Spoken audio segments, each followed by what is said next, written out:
Once, there was a simple soldier who was ignorant that he possessed latent abilities as a psyker.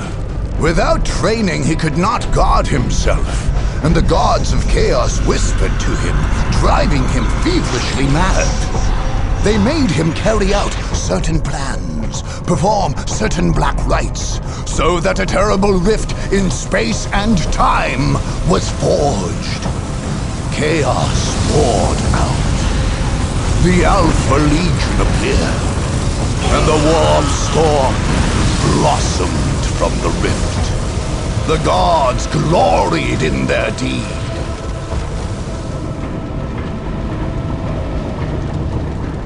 Led by Chaos Lord Feravius Charon, the Alpha Legion spread, slaughtered, and conquered. No force, not even the mortal enemies, the Imperial Space Marines, could withstand the wrath. 9 armies vied for the Kauriva system, and Chaos proved mightiest of them all.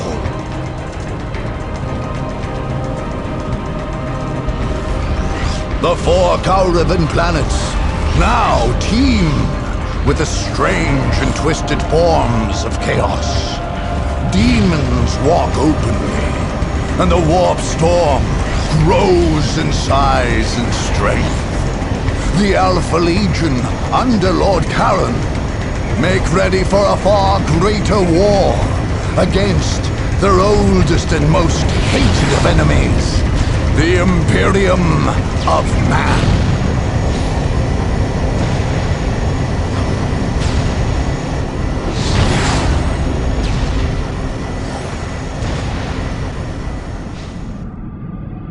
With the last major threat removed, the Dark Eldar were now free to roam through the Kauriva system, pillaging and laying waste as they saw fit. Like gruesome locusts, the Blackheart Cabal darkened the skies with their vehicles, descending on territory after territory, laying claim to prisoners and other spoils.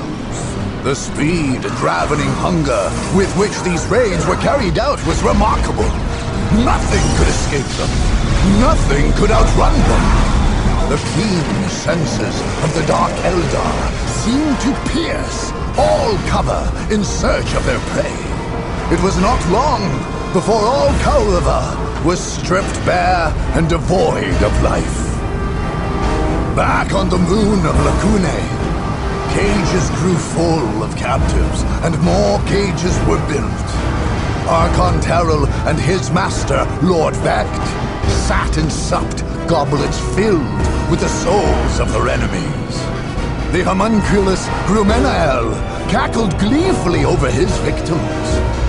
As the Warpstorm quietly disappeared, so too did the Dark Eldar vanish, returned to the webway, to revel, then go in search of new, fresh worlds to pillage and enslave.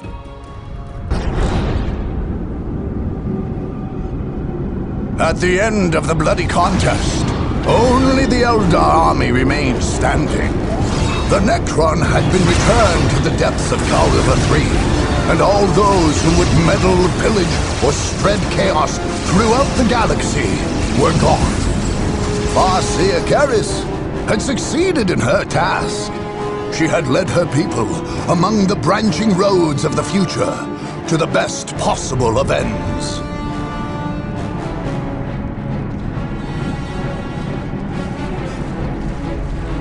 The Ulthwi Eldar then scoured the planets of the Kauriva system, destroying all vestiges of the war, machine and soldier alike.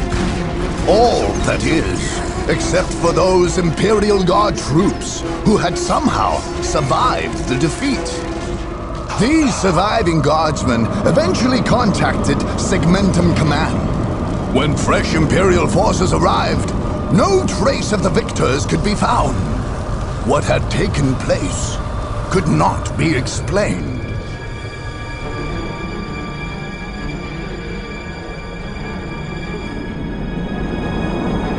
A new Imperial regiment was instituted, this time under greater ecclesiarchal surveillance, and rebuilding began. Strangely, however, all efforts to colonize the third planet met with inexplicable disaster. Eventually, embarrassed and unable to explain, the new Governor-General simply abandoned the planet. Occasionally, he would receive strange reports of slender, swift-moving figures and alien-looking arches which would appear and then vanish again without a trace.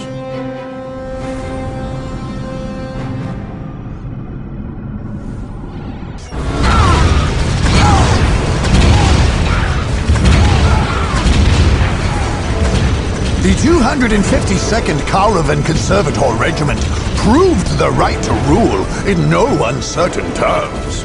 General Vad Stubbs' ability to organize and reform this long-neglected army did not go unnoticed by the Segmentum top brass. His career could not fail to rise, in time, beyond the role of Governor-General to a small star system. For the time being, however, Stubbs busied himself and his proud regiment in post-war reconstruction. Thankfully, the Warp Storm vanished of its own accord. Karava 4 was suitable for resettlement. Only Karava 3 did not feel the commotion of construction, mining, and terraforming. This planet was left largely barren. Who could say what else slept beneath those sands? In time, the system became a proud Imperial hub, and famed Guard academies turned out superior infantry, second only to Caster itself. Karava became home to proud human populations, warlike and devoted to the Emperor. In these times, it would be hard to imagine that a bloody war had been fought, or that heresy and chaos had ever been there.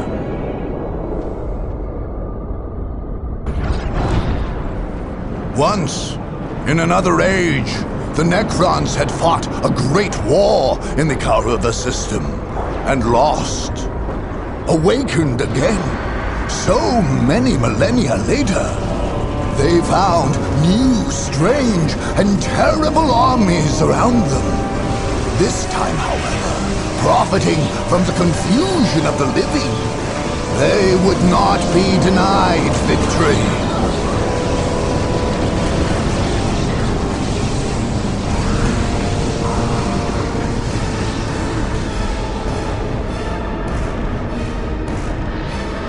Soon, the planet teemed with the dark forms of the Necron army. Great tomb ships stood guard, while others launched on excursions of conquest. In all doings, their enemies succumbed quickly in confusion and terror. This was no accident. Where the Caravan Necrons went, their god, the Great Deceiver, ever clouded the minds of their foes.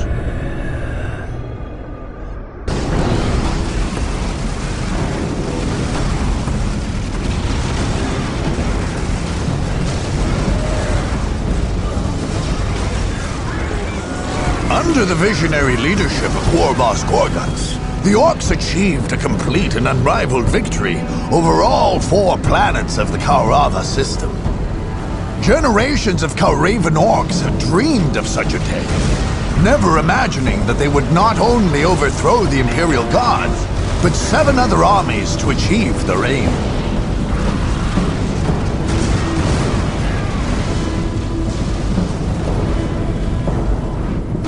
All Karava was soon overrun and teeming with Orcs.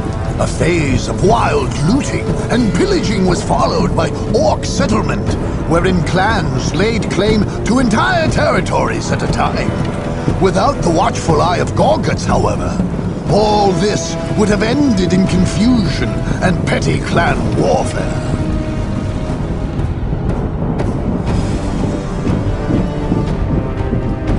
Morgus had other greater plans. The 4 planets of Karava were to be turned to this purpose.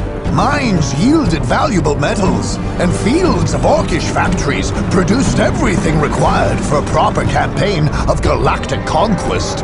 A great war, staged from such an excellent platform and supplied with such resilient, war-worthy orcs. How could such a war result in anything but great victories and greater glory? They hailed the mighty leader, War Boss Gorguts, Lord Al Koruva.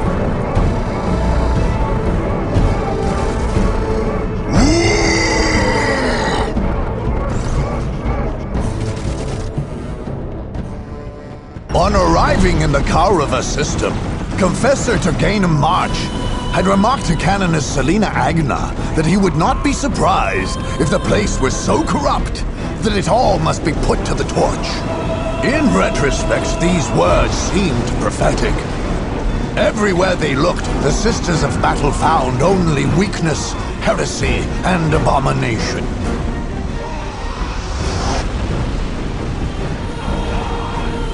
Chaos had nearly devoured the entire system, beginning with the 4th planet. Added to this was the warp storm, which had vanished shortly after the defeat.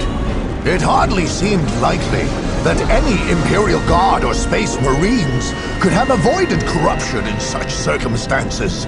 Although tragic, it was necessary to perform a field inquisition and purge every one of them.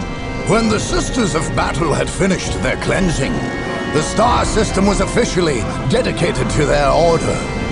Relics of their great victories during the Kaurava conflict were placed in the founding of 6 great ecclesiarchal cities, each devoted to one of the orders militant of the Sisterhood.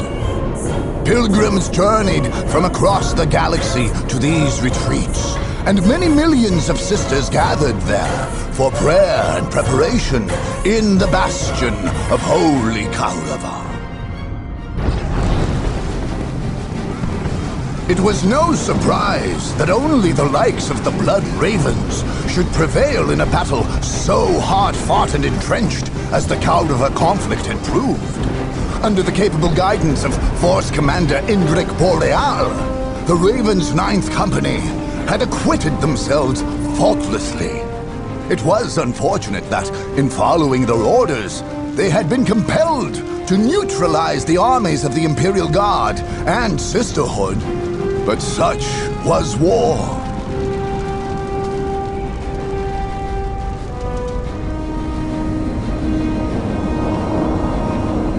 Without doubt, the finest hour the Blood Ravens had known was the triumph over the vile forces of chaos.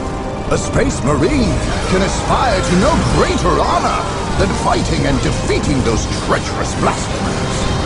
Within days of the Blood Ravens' victory, the warp storm had vanished as mysteriously as it had come.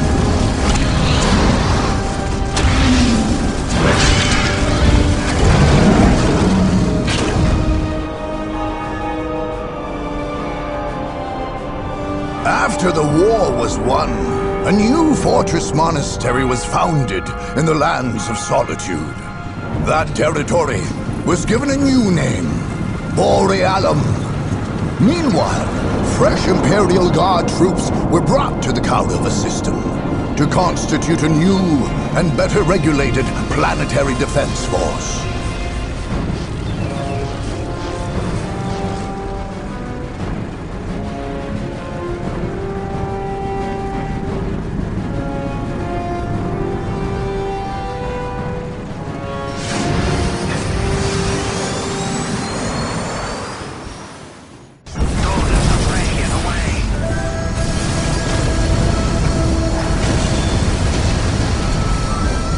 Defeating 8 powerful armies was a potent demonstration of the great strength, great strike tactics which Commander Ores Ka espoused.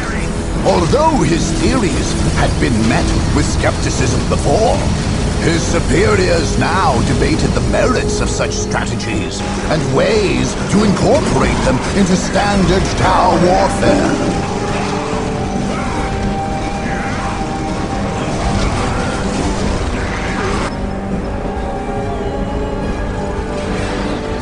the Cow River conflict definitively settled, Commander Ores Ka's first cautious step was to complete and upgrade the defenses of the Nanyanoi stronghold. Meanwhile, the Warp Storm, which was the purported reason the Tau had entered the Cow River system, silently folded in upon itself and vanished.